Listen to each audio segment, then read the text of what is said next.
এ হচ্ছে border pillar ও বাংলাদেশের শেষ গ্রাম, আর এদিকে হচ্ছে ভারতের গ্রাম। আপনারা যে বাড়িটা দেখছেন এই বাড়িটাই হচ্ছে ভারতের বাড়ি ও গ্রাম। এটি এমনই একটি মসজিদ যে মসজিদে ভারত ও বাংলাদেশের মানুষ সালাত আদায় করে।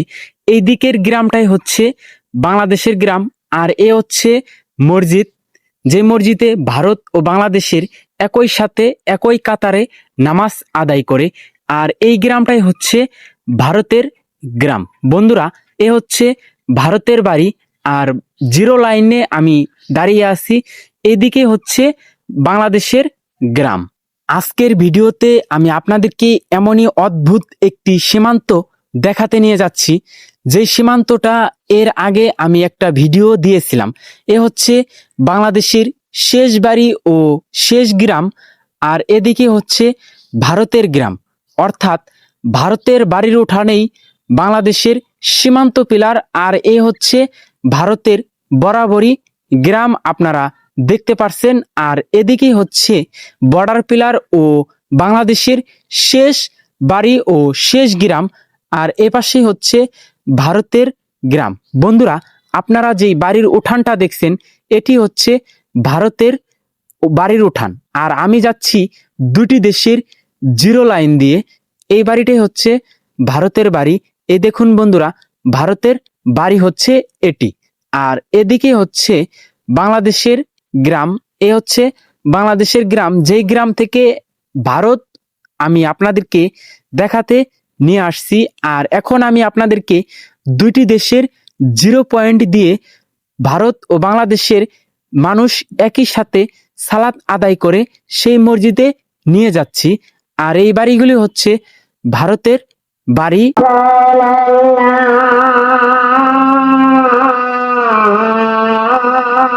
আমি এখন এমনই একটি মসজিদে দাঁড়িয়ে আছি, এটি হচ্ছে ভারত ও বাংলাদেশের একই সাথে নামাজ আদায় করে এই মসজিদে।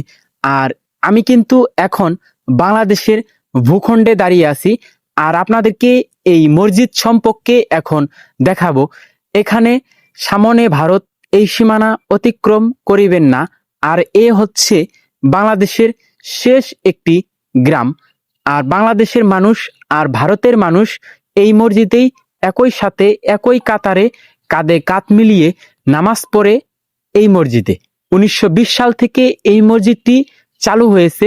এটি হচ্ছে দক্ষিণ বারজানি নামে একটি গ্রাম, আর এদিকে হচ্ছে বাংলাদেশের গ্রাম। বন্ধুরা, আপনারা যেই বাড়িগুলো দেখছেন এই বাড়িগুলো হচ্ছে বাংলাদেশের বাড়ি, আর এ হচ্ছে মসজিদ। অর্থাৎ এই মসজিদের কাজ কিন্তু এখন স্থগিত।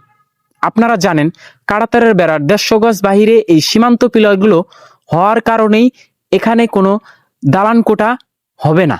বিএসএফদের বাধা আসার কারণে কাজটি এখনো স্থগিত রয়েছে। হ্যাঁ বন্ধুরা, এখন আমি আপনাদেরকে এই মসজিদের ভিতরে নিয়ে যাব এবং এই মসজিদটা সম্পর্কে আপনাদের সবকিছুই দেখাবো। বিএসএফদের বাধা আসার কারণে এই মসজিদের কাজ কিন্তু এখন আর হচ্ছে না। এদিকে হচ্ছে ভারতের গ্রাম। আমি আপনাদেরকে এই গ্রামের জিরো পয়েন্ট দিয়ে এই মসজিদটি দেখাতে নিয়ে আসলাম। এইখানে ভারতের মানুষ বাংলাদেশে যায়, আর বাংলাদেশের মানুষ ভারতে প্রবেশ করে। ওই যে দেখুন বন্ধুরা, একটি মানুষ কিন্তু হেঁটে হেঁটে যাচ্ছে।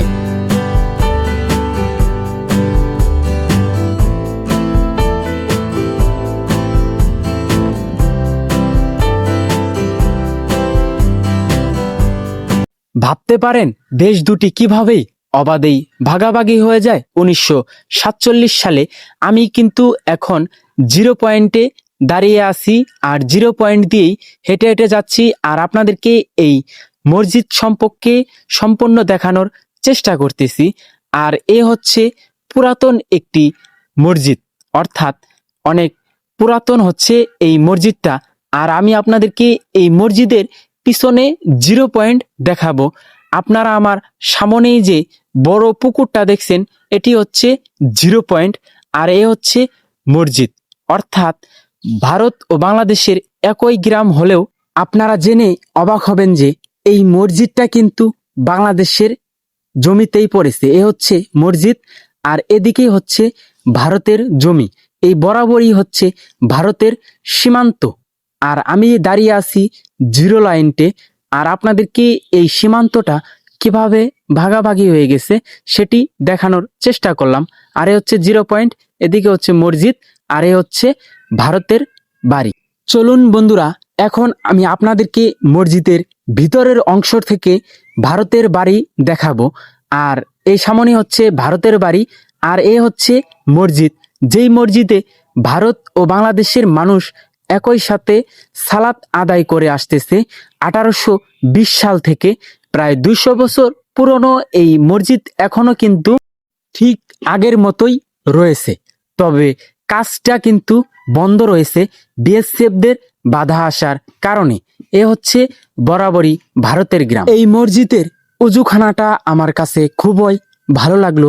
যদি কেউ এই মসজিদে কিছু দান করতে চান তাহলে আমার ডিসক্রিপশন বক্সে বিকাশ নগদ নাম্বার দেওয়া থাকবে, আপনারা আমার সাথে যোগাযোগ করে এই মসজিদের জন্য কিছু দান করতে পারবেন। একটি বিষয় সব থেকে ভালো লাগলো যে এই মসজিদটি কিন্তু বাংলাদেশের ভূখণ্ডেই অবস্থিত, তবে ভারতের মানুষেরাই জিরো লাইনকে ক্রস করে এই মসজিদে ভারত ও বাংলাদেশের মানুষ একই সাথে একই কাতারে নামাজও পড়ে।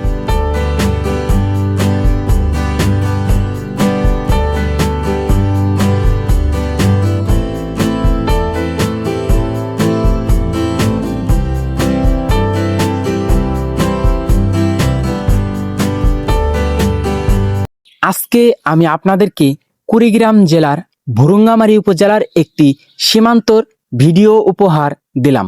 আমি জানি না এই ভিডিওতে আমি আপনাদেরকে কতটুকু দেখাতে পারলাম। আজকের এই ভিডিওটা এখানেই শেষ করতে হচ্ছে। দেখা হচ্ছে পরবর্তী নতুন কোনো এক এপিসোডে। সে পর্যন্ত সকলেই ভালো থাকবেন, সুস্থ থাকবেন। আল্লাহ হাফেজ।